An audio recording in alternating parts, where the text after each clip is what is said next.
أعوذ بالله من الشيطان الرجيم. بسم الله الرحمن الرحيم. الحمد لله الذي أنزل على عبده الكتاب ولم يجعل له عوجا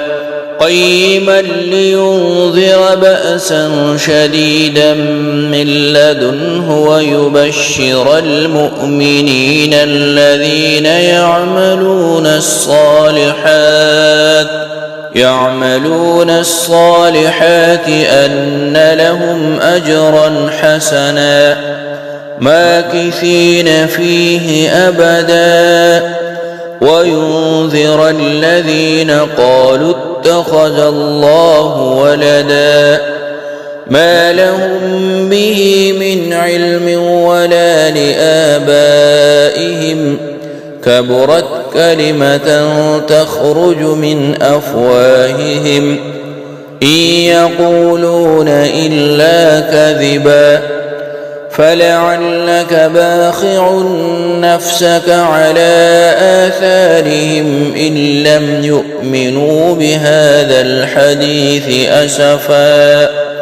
إنا جعلنا ما على الأرض زينة لها لنبلوهم أيهم أحسن عملا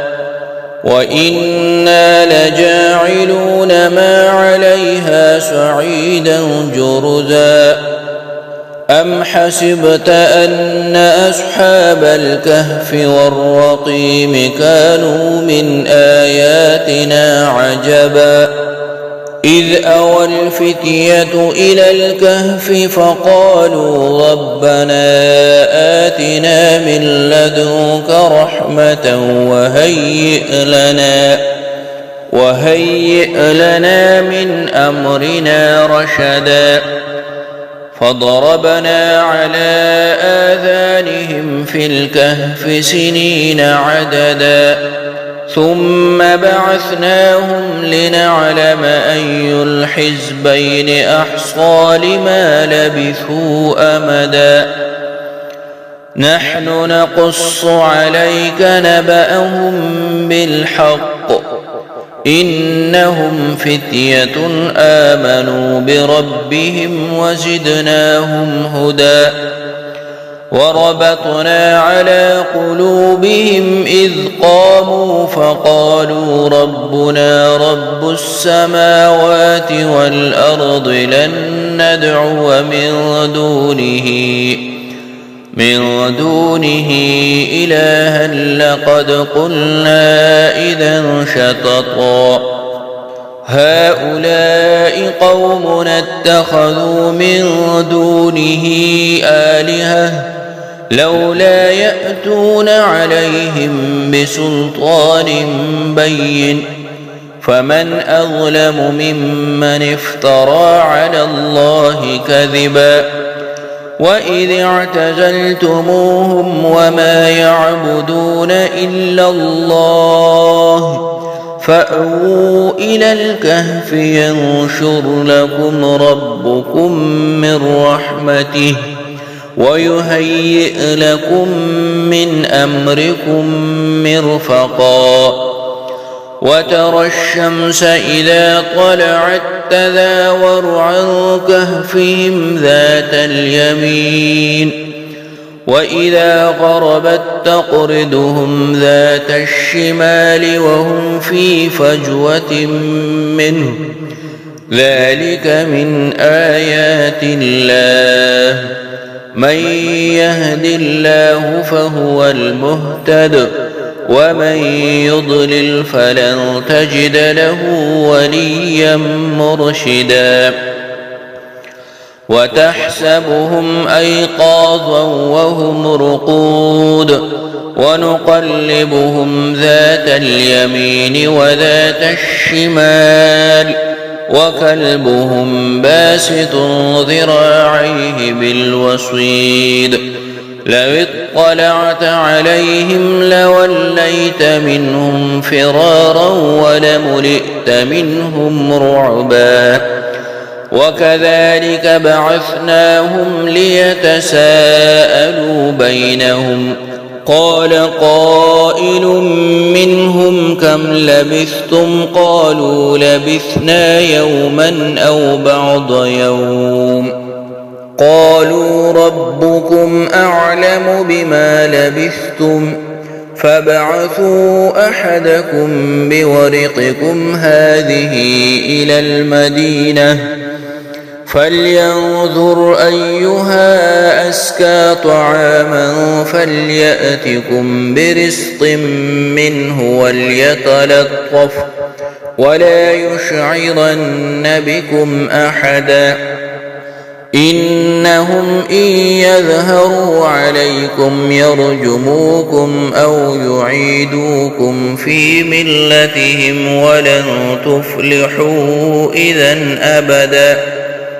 وكذلك أعثرنا عليهم ليعلموا أن وعد الله حق وأن الساعة لا ريب فيها إذ يتنازعون بينهم أمرهم فقالوا بنوا عليهم بنيانا ربهم أعلم بهم قال الذين غلبوا على أمرهم لنتخذن عليهم مسجدا سيقولون ثلاثة رابعهم كلبهم ويقولون خمسة سادسهم كلبهم رجما بالغيب ويقولون سبعة وثامنهم كلبهم قل ربي أعلم بعدتهم ما يعلمهم إلا قليل فلا تمار فيهم إلا مراء ظاهرا ولا تستفت فيهم منهم أحدا ولا تقولن لشيء إني فاعل ذلك غدا إلا أن يشاء الله واذكر ربك إذا نسيت وقل عسى أن يهديني ربي لأقرب من هذا رشدا ولبثوا في كهفهم 300 سنين وازدادوا 9 قل الله أعلم بما لبثوا له غيب السماوات والأرض أبصر به وأسمع ما لهم من دونه من ولي ولا يشرك في حكمه أحدا واتل ما أوحي إليك من كتاب ربك لا مبدل لكلماته ولن تجد من دونه ملتحدا واصبر نفسك مع الذين يدعون ربهم بالغداة والعشي يريدون وجهه ولا تعد عيناك عنهم تريد زينة الحياة الدنيا ولا تطع من أغفلنا قلبه عن ذكرنا واتبع هواه وكان أمره فرطا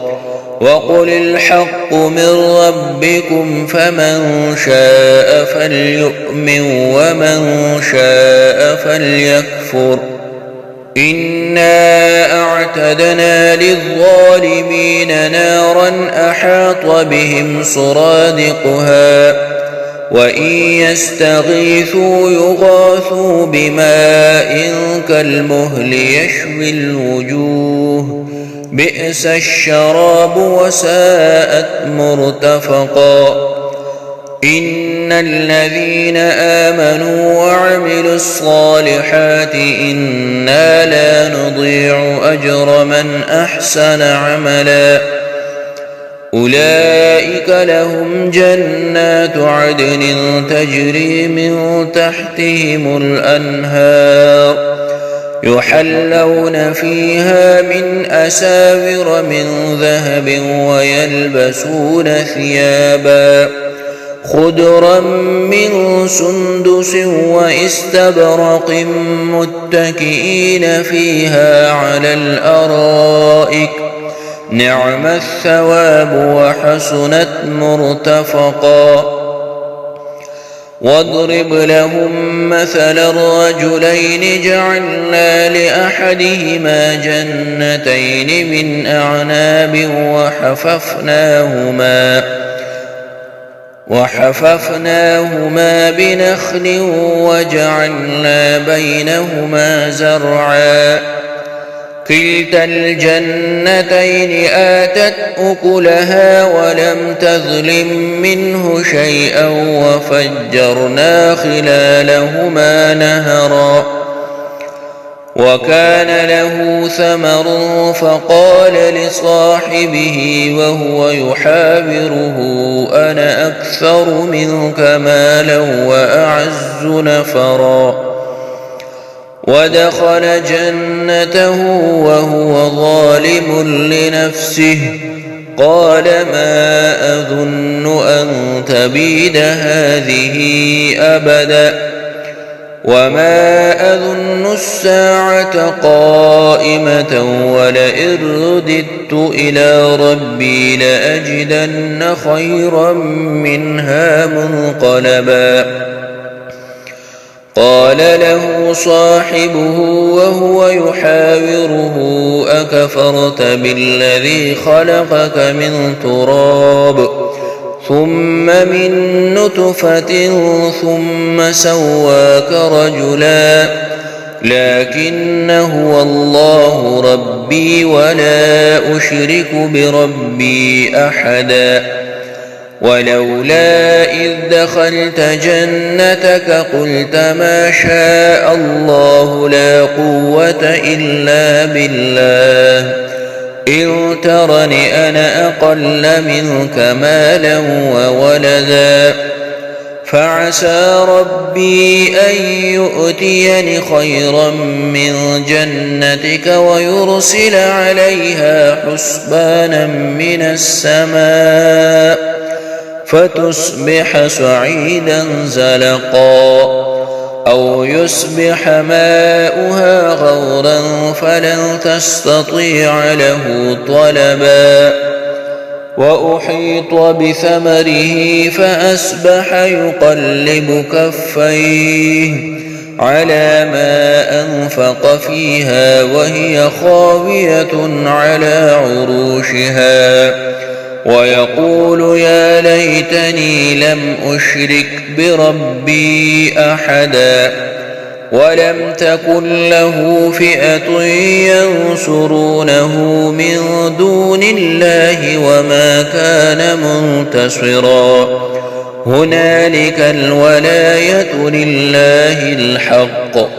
هو خير ثوابا وخير عقبا. واضرب لهم مثل الحياة الدنيا كماء أنزلناه من السماء فاختلط به نبات الأرض فأصبح هشيما تذروه الرياح وكان الله على كل شيء مقتدرا. المال والبنون زينة الحياة الدنيا والباقيات الصالحات خير عند ربك ثوابا وخير أملا. ويوم نسير الجبال وترى الأرض بارزة وحشرناهم فلم نغادر منهم أحدا وعرضوا على ربك صفا لقد جئتمونا كما خلقناكم أول مرة بل زعمتم أن لن نجعل لكم موعدا. ووضع الكتاب فترى المجرمين مشفقين مما فيه ويقولون يا ويلتنا ما لهذا الكتاب لا يغادر صغيرة ولا كبيرة إلا أحصاها ووجدوا ما عملوا حاضرا ولا يظلم ربك أحدا وإذ قلنا للملائكة اسجدوا لآدم فسجدوا إلا إبليس كان من الجن ففسق عن أمر ربه أفتتخذونه وذريته أولياء من دوني وهم لكم عدو بئس للظالمين بدلا ما أشهدتهم خلق السماوات والأرض ولا خلق أنفسهم وما كنت متخذ المضلين عضدا ويوم يقول نادوا شركائي الذين زعمتم فدعوهم فلم يستجيبوا لهم وجعلنا بينهم موبقا ورأى المجرمون النار فظنوا أنهم مواقعوها ولم يجدوا عنها مصرفا ولقد صرفنا في هذا القرآن للناس من كل مثل وكان الإنسان أكثر شيء جدلا وما منع الناس أن يؤمنوا إذ جاءهم الهدى ويستغفروا ربهم إلا أن تأتيهم سنة الأولين أو يأتيهم العذاب قبلا وما نرسل المرسلين إلا مبشرين ومنذرين ويجادل الذين كفروا بالباطل ليدحضوا به الحق واتخذوا آياتي وما أنذروا هزوا ومن أظلم ممن ذكر بآيات ربه فأعرض عنها ونسي ما قدمت يداه إنا جعلنا على قلوبهم أكنة أن يفقهوه وفي آذانهم وقرا وإن تدعهم إلى الهدى فلن يهتدوا إذن أبدا وربك الغفور ذو الرحمة لو يؤاخذهم بما كسبوا لعجل لهم العذاب بل لهم موعد لن يجدوا من دونه موئلا وتلك القرى أهلكناهم لما ظلموا وجعلنا لمهلكهم موعدا وإذ قال موسى لفتاه لا أبرح حتى أبلغ مجمع البحرين أو أمضي حقبا فلما بلغا مجمع بينهما نسيا حوتهما فاتخذ سبيله في البحر سربا فلما جاوزا قال لفتاه آتنا غداءنا لقد لقينا من سفرنا هذا نصبا قال أرأيت إذ أوينا إلى الصخرة فإني نسيت الحوت وما أنسانيه إلا الشيطان أن أذكره واتخذ سبيله في البحر عجبا قال ذلك ما كنا نبغي فارتد على آثارهما قصصا فوجدا عبدا من عبادنا آتيناه رحمة من عندنا وعلمناه من لدنا علما. قال له موسى هل أتبعك على أن تعلمني مما علمت رشدا؟ قال إنك لن تستطيع معي صبرا وكيف تصبر على ما لم تحط به خبرا؟ قال ستجدني إن شاء الله صابرا ولا أعصي لك أمرا. قال فإن اتبعتني فلا تسألني عن شيء حتى أحدث لك منه ذكرا. فانطلقا حتى إذا ركبا في السفينة خرقها قال أخرقتها لتغرق أهلها لقد جئت شيئا إمرا.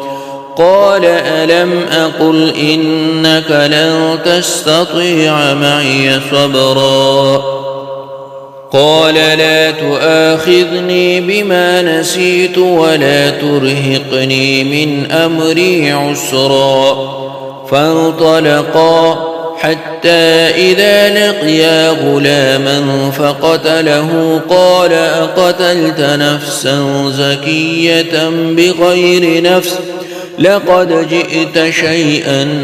نكرا. قال ألم أقل لك إنك لن تستطيع معي صبرا؟ قال إن سألتك عن شيء بعدها فلا تصاحبني قد بلغت من لدني عذرا. فانطلقا حتى إذا أتيا أهل قرية استطعما أهلها فأبوا أن يضيفوهما فوجدا فيها جدارا يريد أن ينقض فأقامه. قال لو شئت لاتخذت عليه أجرا. قال هذا فراق بيني وبينك سأنبئك بتأويل ما لم تستطع عليه صبرا. أما السفينة فكانت لمساكين يعملون في البحر فأردت أن أعيبها وكان وراءهم ملك يأخذ كل سفينة غصبا. وأما الغلام فكان أبواه مؤمنين فخشينا أن يرهقهما طغيانا وكفرا فأردنا أن يبدلهما ربهما خيرا منه زكاة وأقرب رحما. وأما الجدار فكان لغلامين يتيمين في المدينة وكان تحته كنز لهما وكان أبوهما صالحا فأراد ربك أن يبلغا أشدهما ويستخرجا كنزهما رحمة من ربك وما فعلته عن أمري ذلك تأويل ما لم تسطع عليه صبرا. ويسألونك عن ذي القرنين قل سأتلو عليكم منه ذكرا. إنا مكنا له في الأرض وآتيناه من كل شيء سببا فأتبع سببا حتى إذا بلغ مغرب الشمس وجدها تغرب في عين حمئة ووجد عندها قوما. قلنا يا ذا القرنين إما أن تعذب وإما أن تتخذ فيهم حسنا. قال أما من ظلم فسوف نعذبه ثم يرد إلى ربه فيعذبه عذابا نكرا وأما من آمن وعمل صالحا فله جزاء الحسنى وسنقول له من أمرنا يسرا ثم أتبع سببا حتى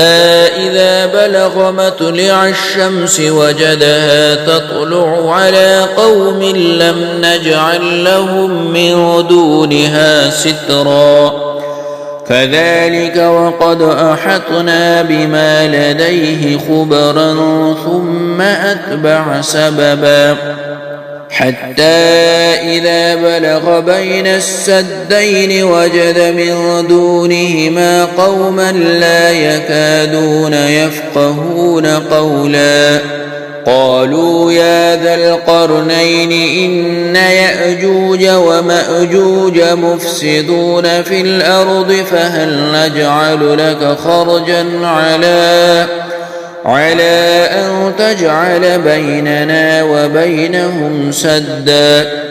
قال ما مكني فيه ربي خير فأعينوني بقوة أجعل بينكم وبينهم ردما آتوني زبر الحديد حتى إذا ساوى بين الصدفين قال انفخوا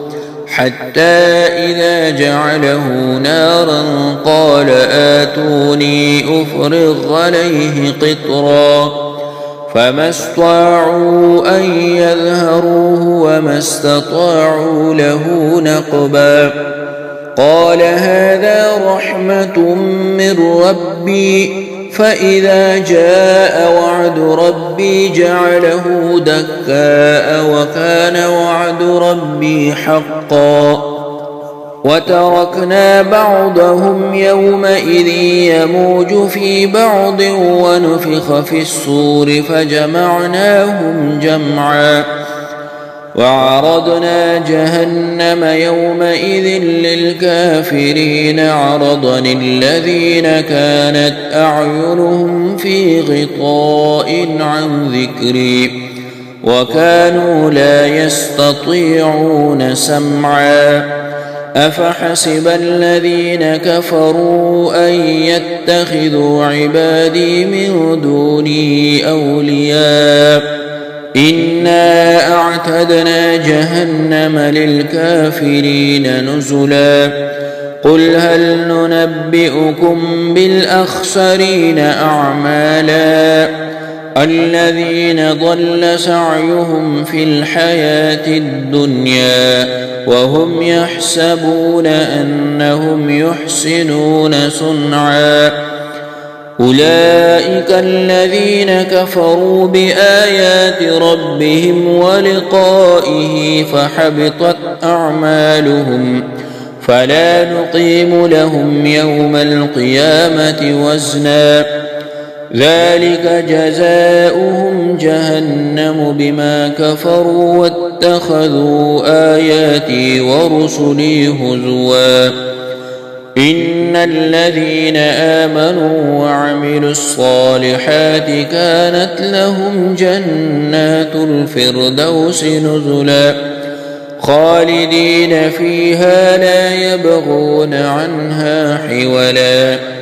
قل لو كان البحر مدادا لكلمات ربي لنفد البحر قبل أن تنفد كلمات ربي ولو جئنا بمثله مددا قل إنما أنا بشر مثلكم يوحى إلي أنما إلهكم إله واحد فمن كان يرجو لقاء ربه فليعمل عملا صالحا ولا يشرك بعبادة ربه أحدا.